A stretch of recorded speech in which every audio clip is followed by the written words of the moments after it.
You always have to be more radical than everybody else, right? Because then you can show people, look, you don't have to go the absolute extreme I went. Let me be your leader. Hmm. But I want to show you that somewhere in the middle, there's a life waiting for you.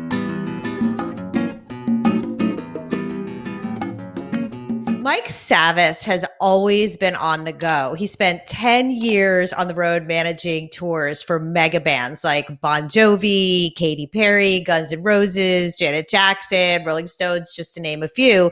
But he's really traveled many countries even prior as a university student. And typically, as people get older, they're like, maybe it's time to settle down a little bit, but not Mike. He's going in the complete different direction. He's taking on 12 countries in 12 months with 12 new skills. And the reason why is he believes we all have the power to curate our lives and ride the waves of opportunity that are presented. And we're going to explore what that means. It's so great to have you on the show today. Thank you so much, Kim. I'm super excited, and this is just a brief layover before I head to Kenya. So I'm glad we could squeeze this in.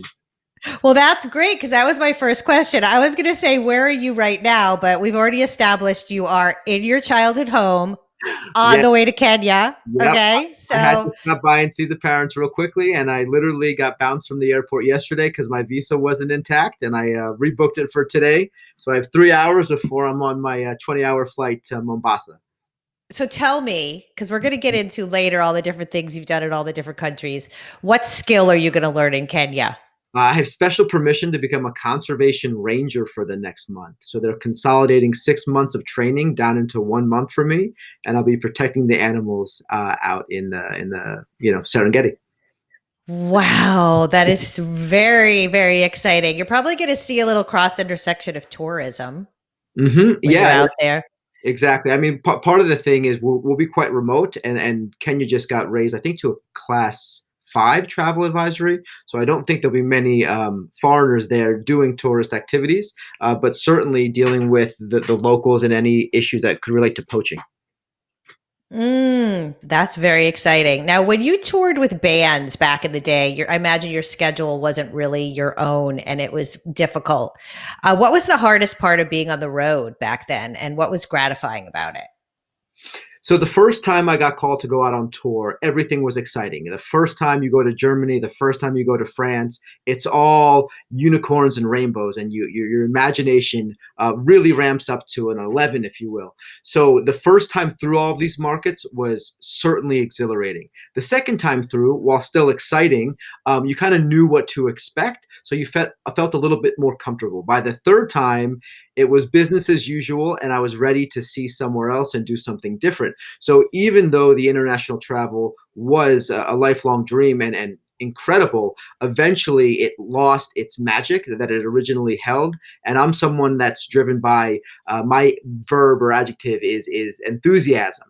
To feel enthusiastic towards something or exciting. So the idea of touring started to lose its flair a little bit, and I had to alter course and ultimately come up with a solution where I had my own autonomy and freedom over my schedule so I could do the things I was more passionate about.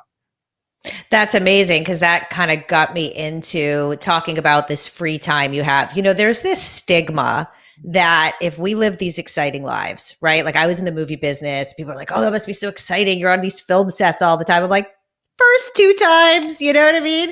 And you're like similar, right? So there's this stagnancy that can come with that stigma of you should appreciate that you're touring with a major band. And what you're saying is now I get to take my own time and I get to go do, you know, salsa dancing in Colombia or free diving in the Bahamas. So tell me why these skills. So this is something I've sort of fantasized about for the last 15 years. And my mind's always going in the future. It's always trying to create a new experience or um, create a new adventure, whether it be for others or myself. So I'm constantly coming up with new ideas that, again, get me excited. These concepts or these identities have been things that have interested me to varying degrees since I was a kid. It's funny that I'm in my childhood bedroom right now because genuinely, I distinctly recall imagining I was a ninja, and this closet right here led to a secret back room full of ninja stars and nunchucks. It doesn't actually; it's just my varsity jacket from soccer back there. But going back to falling asleep and thinking about how cool would it be to be an archaeologist, or a samurai. And then at some point, I think as we become adults, we lose those ideas for whatever reason. And Mm. that's what was exciting about being a kid. It was that imagination. And I said, well, why can't I do those things? Why don't people do those things? And while it does seem ridiculous on paper, and I can acknowledge that, it's also really beautiful that if you have the means or ability to go out and try something new, that you can. And I think it's quite possible for a lot of people to do that. Maybe not as far to a degree as I'm taking it, but I'm fascinated by the idea of reconnecting with that childhood self. I love that. And experts like yourself, because this is becoming an expertise, right? Right. There's freedom from stagnancy. Because I would say the first thing that would come to mind that someone would say is, well, Mike, that's so great. You're single. You don't have Mhm, any kids. La di mhm, da for you. I've got a mhm. job and a mortgage or whatever. But that's stagnancy right there. Like they're Yeah. allowing themselves to be in that. So, what would you say to someone like that feels like justified in their stagnancy? Look, I think the first step is recognizing that, and when you start having those thoughts about what someone else is doing, maybe it's a moment for self reflection. But I also think that if you dig deeper into there, you will find some of that stagnancy and maybe some goals or dreams that you might be able to accomplish. And the best way to describe this is I had a friend who reached out to me who is married, and he contacted me and said, Mike, I've been following your journey, and I'm calling it month in the making. He's like, forget month in the making. He's like, I'm a man in the making. He's like, I'm also turning 40 and I want to turn my life around. He's like, tell me what I need to do. Tell me where I need to go. And he's really been taking it on his own and running with it and getting inspiration from different people, not just me, to recreate his life. And he's signing up for, different challenges and races. I think he's going to be doing different sets of trips. So it's all personal to what degree you want to take it. And I think it's fairly easy to say that you can make changes in your life and you can find things that you're passionate about, whether it's locally or internationally. And learning a new skill is not something that requires mass immersion. 15 minutes a day will get you there. It's more about Hmm. consistent changes and implementing it day by day. And you can see where you're not consistent. And that's sort of the crack that someone has to look at in the personal development department. Oh, I want to go be, a great sushi chef, or oh, I want to do fencing. And then you go to the one class and then you never do it again. It's, well, Yeah. how bad did you really want to do it? I feel like this ties into risk. I think we have a risk has become a tainted word in our society. How would you look at risk in terms of thinking? How would you see people looking at risk? Do you think what you're doing is risky? Um, No, very few of the skills I'm learning I would define as risky. Certainly some of them are physically challenging, and I risk injuring my body, but that's nothing I'm fearful of. Um, uh, as I go through this, Kim, I really have been digging deeper into the sociology of it all, and this is going to be my hypothesis. And please bear with me because this is all. Every time I verbalize it, I get a little bit closer to the truth. Let's Um, spin it. Let's do yeah. it. So yes, I'm learning new skills, but more importantly than learning the new skills, I'm putting myself into different sub communities or tribes, and you can define it as cultures. So full immersion in cultures. And it's not that I need to know how to surf or know how to salsa dance. I think most people get caught up in the obsession of like, oh, I don't want to get on a surfboard because I don't know how to. I'll be embarrassed. I'll fall down and hurt myself. And before you can even get to this skill, what I've realized is there's a whole subcontext there that we sort of overlook, and that's the language of the culture. That is the norms of the culture, and that's feeling comfortable amongst that group. So what I've learned is that the first week or two isn't even so much about me learning the skill. It's about me understanding the people, the words they're using, the dynamics, the environment. And again, let me paint a picture. Like the first day I went and learned freediving, I wasn't in the water. I went to a store to buy the gear. I didn't know how a mask should fit. I didn't know there were different types of fins. Sure, I knew there were weight belts, but like, how much weight do you put on a weight belt? And my videographer and the shop seller, who were both freedivers, were having this conversation, and I just looked like a lost deer. So, not we all want to fit into a group, and we don't want to feel like an outsider. And anytime there's a new skill, you're immediately an outsider. So I think without even knowing it, you're going to be super uncomfortable, and Mm, you're going to look bad. And what I've realized is, yes, you're going to look bad, but it's more so about not feeling emotionally confident in that situation, and showing up as I'm doing now with complete ignorance and complete bliss, and just sort of being endearing to the people. Like, guys, I know nothing. Like, you're going to bring it back to level zero. What does a peak inhale mean? That just means a big breath in my stomach and right. shoulders. And now it's not that I'm a master of any of these skills, but I'm confident enough in understanding the cultures that I can go and step into these groups wherever they are in the world, and be able to be amongst them comfortably and be the most novice around anyone, but I can still be there. And I think the issue most people have is the concept of just being in those groups is super scary. Well, it doesn't even have to be an international group or a tribe. I mean, that's here just in our basic lives. Nobody wants to look imperfect. They want to Mhm. have it perfectly before they do it. We don't want to be vulnerable. I too have been finding great liberation in saying to someone, I have no idea what you're doing. Can you show me? And like that feeling of like, you really should know what you're doing. You're a grown woman. You should have this Mhm. figured out by now. And it's like, nope, don't have it figured out at all. But I'm curious. I think Yeah. what you're touching upon is curiosity, replacing the word Mhm. risk with let's get curious. And who put limits on our curiosity? Yeah. Well, that started really the minute we were born, is someone started to put limits on our curiosity. I mean, Mhm. it really, we keep getting squashed into these boxes. There's a whole industry out there that thrives on like skydiving and zip lining, and there's these like great moments.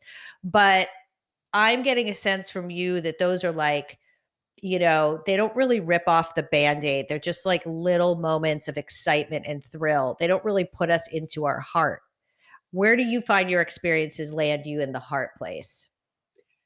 For me, it's all about the people that I'm sharing it with, and the culture that they have amongst them. I frankly could care less what the skill is. The most enjoyment I'm getting from is watching people in these new dynamic circles, commingle with each other, and just being exposed to so many new personalities and new ideas, and being constantly and daily challenged with something that I know nothing about. So that's what's super refreshing about it. It's yes, being able to get on a surfboard is awesome, but being able to hang out with the surfers at the local coffee shop or grabbing a beer after is also super rewarding. So I'm really finding my heart space, if you will, in those moments of connection, with the people who are doing the skill around me. I just had a downloaded thought that I'm just going to completely go off the cuff and ask you about. Hmm. If we reverse engineered Savas on the Go, right, which is your show, right? If we reverse engineered this and you had people come from the places you've been to New Jersey, Uh-huh. what would you do with them? Oh man. Well, I would take them to my Because high. isn't it the same? Like, Yeah, aren't yeah. they? Interesting. Yeah. So I would take them through a tour of my town. Right. I take them to the local bagel shop and get them a Taylor ham, egg, and cheese. I take them to the first pizzeria I worked at. Take them to the high school. Um, there's not much going on in this town, but really, I would bring it back to my childhood, I suppose. Or what about New York City? Are you close enough to New York Oh yeah. City? Would you take them to New York City? But then Oh, it becomes sort of sightseeing, right? So, like, what you're going there and you're in awe and there's this immersive Mhm. culture. We look at it as so amazing. But if you think about bringing them over to us in America, it's sort of like, Mhm. what do we do with them? Which is just an interesting thought that I had. Well, you're sort of touching on this idea of purpose-driven travel versus just sightseeing. And what is purpose-driven travel? Well, some people are finding answers to that in, giving back as they travel. My current sort of theory is that it's in learning a new skill or trying something, constantly trying something different. Others just find it in going someplace they haven't been before. But I think the most rewarding travel experience is, for me, it's when your senses are heightened and there's a layer of excitement and you don't know what you're going to get. So the expectations are lower. Degrading your expectations so that you're constantly surprised and wowed by everything that comes your way is the best life hack I've learned to finding fulfillment and happiness, I think. Right. I'm just trying to imagine someone from Kenya having like a bagel with lox in like New Jersey. That'd be great. It could be a sensorial, heart-centered experience. We don't know. All right, we talk about writing on this show. You are documenting yourself on video wherever you go. The videos are gorgeous. I think that they're very well made and the production value is very high. What is the difference though with you as a writer? Like, how are you finding yourself able to write down the experiences? Because you want to write a book, right? Yeah, I mean, look, the purpose of me doing this trip is very much personal, and it's a lifelong dream. In doing something that's extraordinary like this, I do see the value in telling the story to others and using it as a platform to hopefully create some inspiration and positivity in the world and get people to question their own reality. So, in thinking through, I'm very much business oriented, just as much as I'm very much experience oriented. So the experience guy in me goes, just go, don't look back, don't even tell the story, just enjoy it. But then the business guy or the impact guy in me goes, you would be negligent if you weren't documenting this properly. Hence the videographer. Writing is certainly not my forte. I've always been very poor at journaling. I have been doing video journals, and Kim, you've been helping guide me through audio notes daily, which I have to get better with. Um, Okay, good. but I'm seeing this story unfold before me. That if I had to draw parallels to Eat, Pray, Love, I could do that certainly almost from a 40-year-old man's perspective. Um, and I'm excited because every month it gets deeper. And again, it's not even Mm. about the skill; it's about really amazing connections with people, both from friendship to romance to like this master mentor relationship that I'm having. So every month, these new dynamic emotions are coming in and out, and then I get ripped away from one group and get thrown into another group while I'm still rebounding from the people that I'm missing from 5 days ago. So there's a lot of depth to it, and aside from being a beautiful story, I think there's some really good takeaways and lessons that are coming out of it.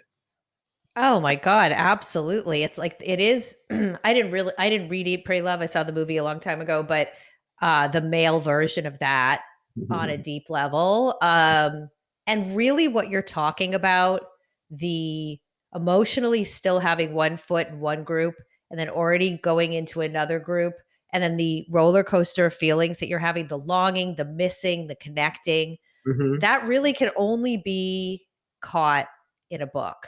You Mm. could make a movie about it later once Hmm. the body of work is done.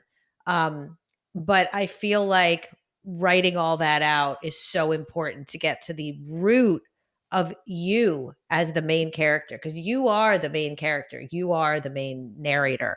And sometimes that's hard when it's ourselves. I mean, you've been taking care of other people for so long as Yeah. a tour manager, as if someone that takes people on adventures. Now it's you. How do you feel being the celebrity?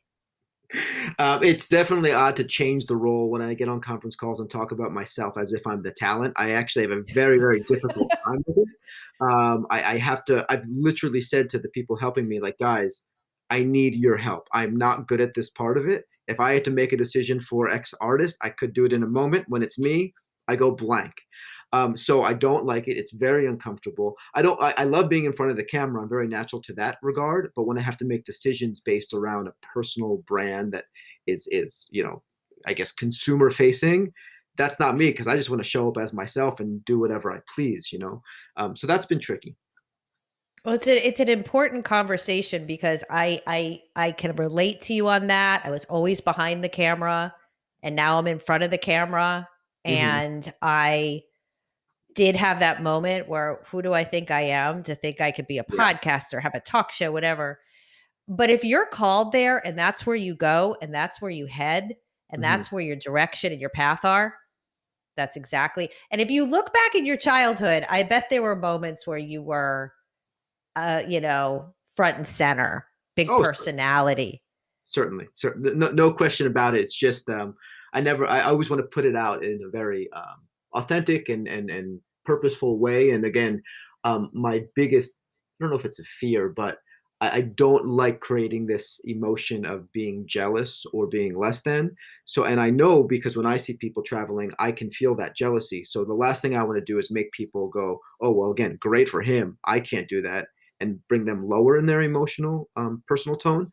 I want to Mhm. make it where I can still do what I want, but help people re-envision their own life and do it with a sense of impact and change. I think you're on the perfect path for that. So everybody can look soon for a video from Kenya Yeah, that's right. That's right. and follow you on Savas on the go. We will put that in the show notes. Thank you so much for catching up with us here today. It's been an honor, Kim. I can't wait to tell the story and to share it with you, and hopefully get some words on paper. Yes, let's do it. Thank you.